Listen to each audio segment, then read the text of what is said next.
So today is about active listening and the art of mindful communication. And if you are struggling sometimes with communication with your child, hopefully this will give you a little bit more insight. I'm going to talk for about 20 odd minutes and then we'll stop for a Q&A at the end. Feel free to share any insights in the chat as and when we go.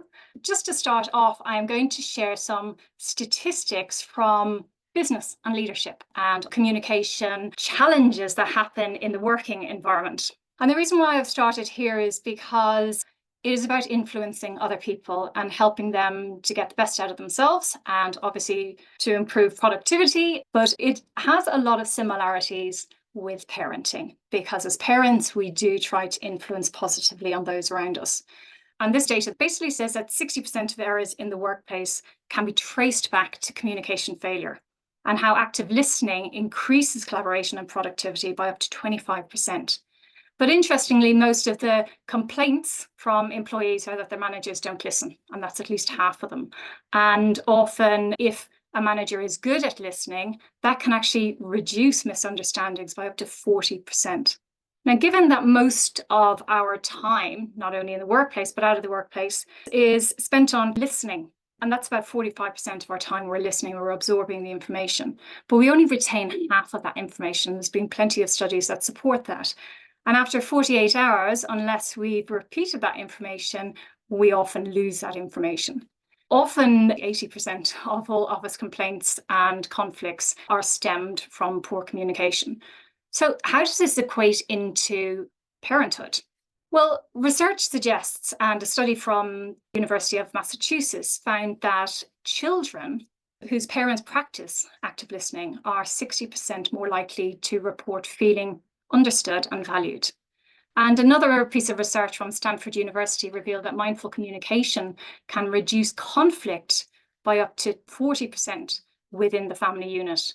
And there's also been various studies on mindful communication and using mindfulness as parents and using techniques that allow us to be more present and communicate more effectively with our children. There's some longevity studies about that. So studies that have happened over 6 months or more, they have reported a significant improvement in a children's emotional regulation and overall family harmony. So that just sets the scene for our session today. And we're going to look at the principles of active listening. What is it? And I'm then going to share some communication challenges with neurodivergent brains. So that might be ADHD, autism, dyslexia, dyspraxia, and what the complications might be there and how that impacts on active listening. And then we're going to explore mindful communication as a concept, and we're going to end by putting it into practice to give you some options that you can try yourself at home. So just starting off with a quote, and this just sums up listening. And listening doesn't always equate to hearing. So we might hear something, but we mightn't be listening. Hearing doesn't always lead to understanding, but active listening helps each person truly see the other. So it's got a foundation in empathy and other values or other characters of active listening. So active listening involves body language. So we are listening with the whole person. And it also affects our tone of voice. So what is the tone of voice of the person who's speaking? And what is the tone of voice of that you're speaking back? It also involves undivided attention. So are you truly present in the moment, or are you thinking of what you need to say? Are you influenced by other experiences that have led to this event? Where is your attention being pulled? So you do need a level of self-awareness for this. Do I recognize how other people are perceiving me? What am I feeling in this? Is this conversation bringing up any emotions in me? And how is that helping or hindering the environment? It also is about emotional regulation. So that's about how I am controlling my own emotions as I'm listening. And we'll talk a little bit more about that later. Am I listening neutrally? That means I'm trying not to share how I'm actually feeling. Or am I sharing their emotion back with them? So as I said, it's mentioned, it involves a lot of empathy. There's quite a lot to think about, yeah? So why don't we just distill it down and look at the difference between active listening and passive listening. So active listening is very much, as we mentioned, listening in the moment, fully absorbing the information being shared without judgment. So we're not analysing it, we're just truly listening to it. And we'll delve a little bit deeper into that in a moment. Passive listening, on the other hand, often lacks the same level of focus, and the person might be a little bit more distracted. So they might be divided between the speaker and their own thoughts, or something else they have to do, or maybe this conversation is taking way too long. So there's passive listening and active listening. But also, not all listening looks the same. And if you explore some of the studies about active listening, there's a lot of complaints about using active listening, and I'll share some of the reasons why in a moment, particularly with neurodivergent children. And that is because listening may look different from different perspectives.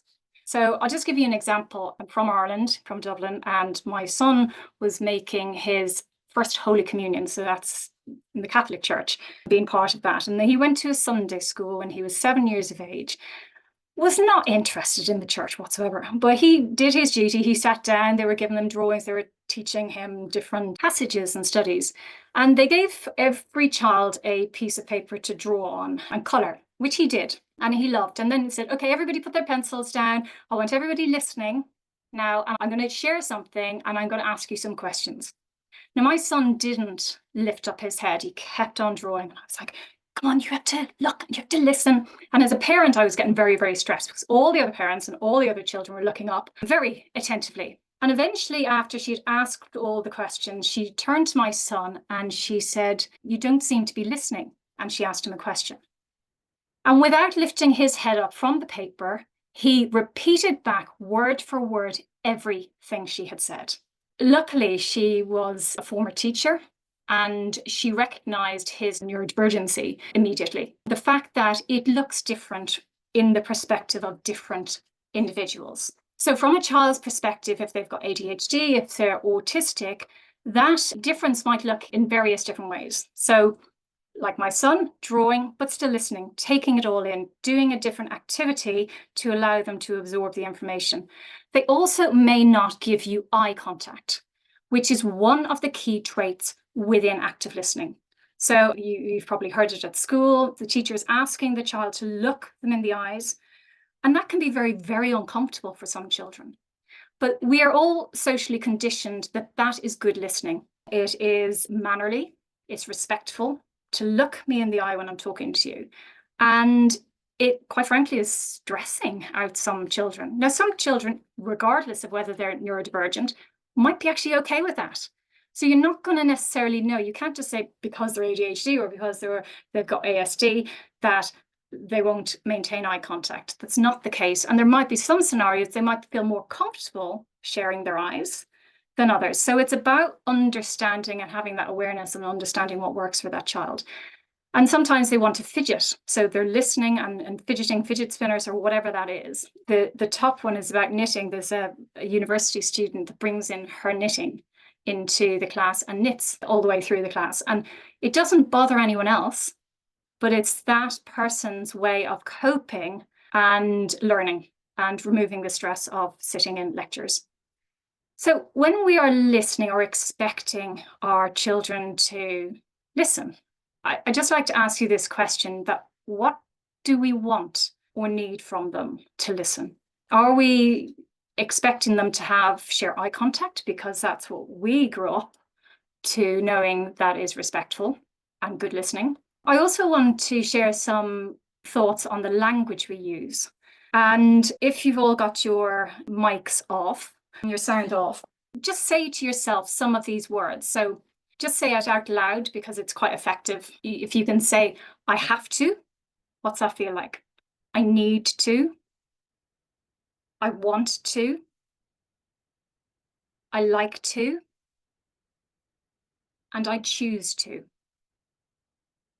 Now, if you were able to say those out loud in your own environment, how do they feel to you?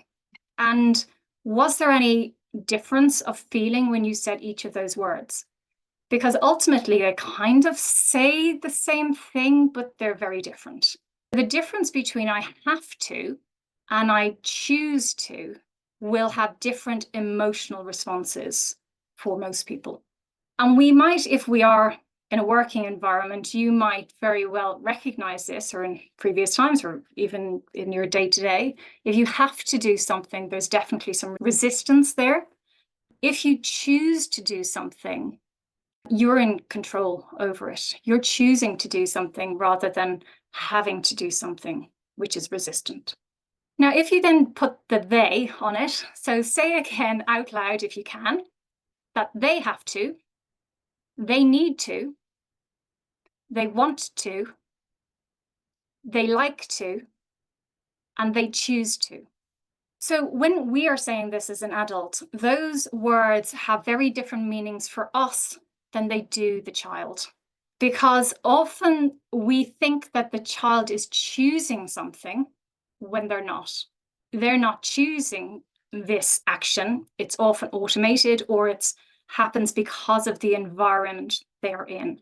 They are choosing not to do their homework. They're not choosing not to do it. They don't not want to do their homework. They don't want to be different. So they're not choosing that. So by just sharing some of these words, I'm trying to help you understand that we actually can never really be in the heads of our children, that we actually often don't know what that narrative is going on in their head. And they often don't have a choice. And we're dictating what they want and they need and have to do. Their teachers are dictating what they have to and want and need to do. And they're their own individual people living in a very different world than we grew up in. So just have those thoughts in mind on why we are asking them to do things. So when we're expecting them to listen, we want them to listen, we need them to listen, we'd like them to listen. Is it because it's good for them, or is it good for us? And are we asking them to do something or expecting to get this response, the eye contact, the listening, the doing what we'd like them to do? Is it an automated response that we have? So this is from our past experience. This is how we were brought up. It's our values. Or is it their values and what they want to do? And, when they're very little, we want to guide them. We want to share experiences, but they might be seeing the world through a very, very different lens. And often the lens we are looking through is something that is socially constructed. So we're actually giving our opinion on something to them. And often we forget to share the why. We expect them to listen, but we're not giving the whole story. So why do they want me to do that? Do your homework. Why? Why do I have to do homework? And used to get this all the time from my son. Why do I have to do homework? What is the point of it? Because nobody has really helped them. And I said, because it's repetition and it's repeating everything. And the statistics say that if you learn something during the day and then you repeat it in the evening, and he'll come back and says, yeah, but that's not what we covered. That's for something for tomorrow. So why am I doing it? So it comes back to, why has nobody told the child why they have to do this homework? Because if they had the why, maybe they would see it differently. So it's about being as mindful as we possibly can to understand that the information that the child is receiving may be very, very different from what we are sharing. I hope that makes sense. I'm going to go into the how now in a moment. For anybody who's brand new here today, my name is Zena Hicks. I'm a positive psychologist, and I'm also a mom of two boys who are neurodivergent in many different ways. I coach in leadership, and I also coach in parenting, but my mission is helping people thrive and giving them the tools that they can do to thrive so you can make the right choices for you. And that is ultimately what all of my teachings are on, how I can help you show up as your best possible self, because it has an incredible impact on the children and other people around you. If you're in leadership, if you're a boss, it has a profound impact. I do have a book, 28 Days Positivity, which shares 28 different distilled down positive psychology interventions to help you find a formula that's working for you. Because, and I'm going to share in a moment, different ways of mindfully communicating, and how, because I'm sharing different ways, please don't get overwhelmed by all of the stuff you have to do. Just choose one tiny part of one of them, because it's about testing things out, seeing if it lands in your personal situation and with your children, and take from there. And if it doesn't work, go on to the next bit. But there are so many tools out, so nobody really should be struggling. So this concept of mindful communication, called knowing or learning. So this is a concept we use in leadership. So are you a knower? So do you come into the room with all the knowledge? Are you resisting new information? So in the role of a parent, you have a lifetime of knowledge and you'd like to share this knowledge. But are you giving knowledge that you don't need to? So the learner is about embracing growth, curiosity, learning. So what don't I know rather than what I do know? And delving a little bit deeper into that, the characteristics of a knower is about being right. It just means I've got the knowledge. You're 5 years of age. I'm whatever age I am. So I have a lot more experience. But we have to remember we're looking at the world through a different lens, through a different perspective. So even though we have a wealth of knowledge there as a knower, leaning into the characteristics of the learner, which is recognizing that our knowledge is limited, our values are linked to learning. We respect the values and the view of other people.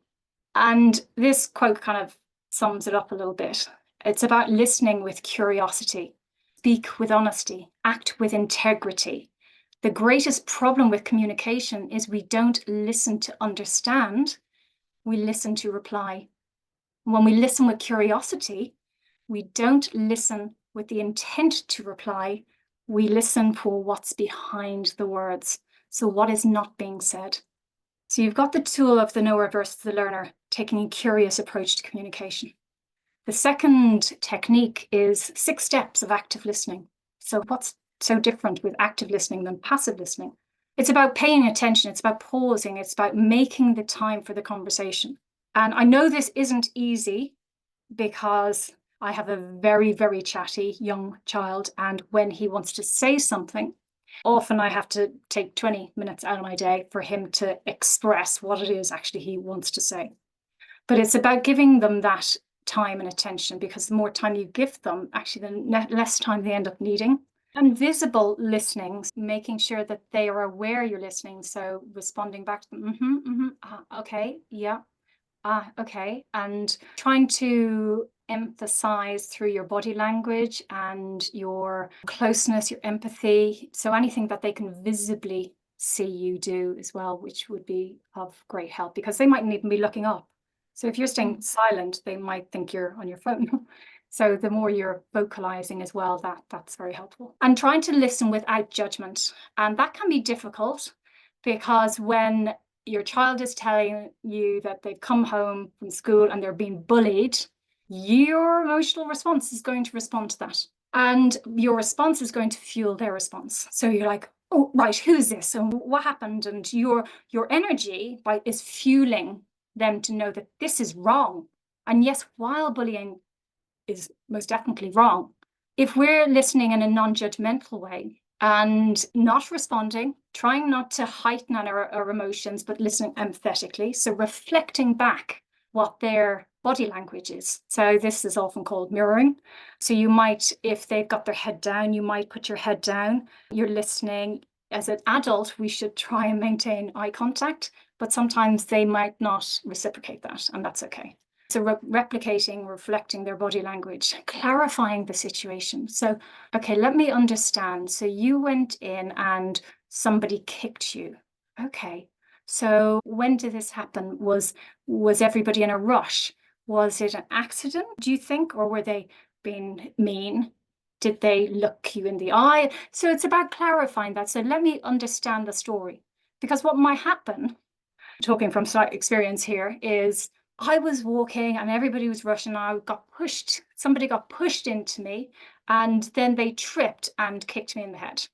Now that's very, very different. But because this child, maybe they're a little bit of a different energy than my child, then he sees this as a direct conflict. So clarifying the situation, but not judging the situation, listening, clarifying, and then summarize. Okay, so you went into school, it was a big rush, you got pushed, you stumbled, somebody fell, and they kicked you in the head. That must have really hurt. How did you feel? Did you go to a teacher? And often that's all they need. So it's about sharing the empathy for them. That must have felt awful, and sharing that piece with them. So that's a tool of active listening that you can do, trying to take any overly emotive language and feelings out of it.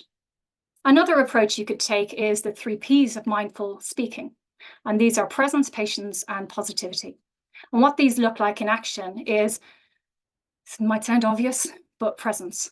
Put away your phone and make eye contact, showing them that you're fully engaged. Now, as I said, they might look you back in the eye, but you're trying to say, I am here, I'm listening to you. And let your child finish their thoughts without commenting, without interrupting. And sometimes that might take 20 minutes. And then respond with encouraging and kind words such as, thank you for sharing this with me, and I'm here for you, can I help you? Because often they just want to talk about it and then move on, get on their PlayStation or go draw or whatever that is. So using the 3 Ps as another avenue just for active listening in a more compassionate way. So I'm going to leave you with this quote, which is mindful and creative. A child who has neither a past nor examples to follow, nor valued judgments, simply lives, speaks, and plays in freedom. And as adults, we have a lot to be responsible for, not only parents, because your child will meet other adults through school, etc. But we have to understand that they are sponges and they're picking up how we see the world, how we respond to the world. So it's about trying to find the tools that we can respond to the world for our own best benefit, which will naturally filter out into the rest of the family. So that's this week's session. I have a Positivity Hub membership which supports people and their Foundation for Happiness. We meet twice weekly for check-in clinics, and there's also different learning materials and courses that you can engage with on the platform. And it just keeps you accountable for your own mental health and well-being. And also we're there to engage as a community. Lots of parents that have neurodivergent children are in that. It is a monthly membership and an annual membership because as a parent, we have different challenges throughout our year. If you're interested in learning, obviously no obligation, have a look on the website, or you can also book in with me for a one-to-one session. Again, no obligation, just to learn a little bit more about you and if this is something that might be suitable for you and your own needs. I hope you found that valuable and interesting. I'm going to open it up to questions now, and you're very welcome to unmute and turn on your cameras if they are off, and we'll have a chat.